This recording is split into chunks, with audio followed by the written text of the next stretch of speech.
Chapter 17. Mel fell through the sharp branches. They snapped and stabbed her as her body twisted and turned. She grasped desperately for them, but the frail twigs broke off in her hands. She landed with a jarring thud in the bushes, smacking her head hard on the ground.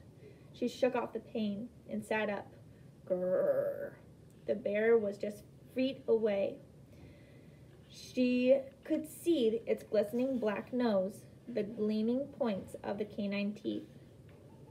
Mel braced herself for feelings of claws slashing through her skin, jaws crunching down on her bones. She gripped a long, sharp branch that must have broken off as she was falling. She sat up and held it out in front of her. A ridiculous weapon, that little stick. She wouldn't have been surprised if the grizzly had laughed. Mel heard something rustling in the bushes right in front of her.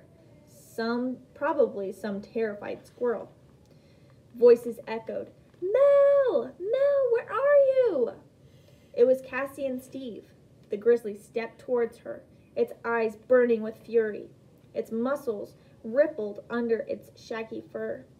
The rustling in the bushes got louder, and then Mel heard a strange new sound.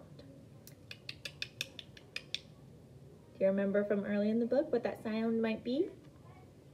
Before Mel even knew what she was doing, she had pulled the stick back and jabbed it into the bushes. The stick hit something big and solid. And then that something leaped out of the bushes. It landed on the ground between Mel and the grizzly. Mel's mouth fell open. It was a huge porcupine. Its quills stood straight up.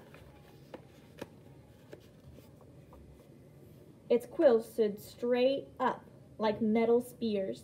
The bear reared up into its hind legs. It let out an ear-splitting roar, not of fury. The sound was high-pitched, raged, almost a cry. The bear was afraid.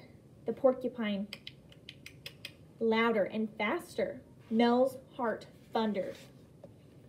In that moment, everything seemed to disappear. The voices shouted her name, the footsteps closing in, the flashlight beaming closer and closer.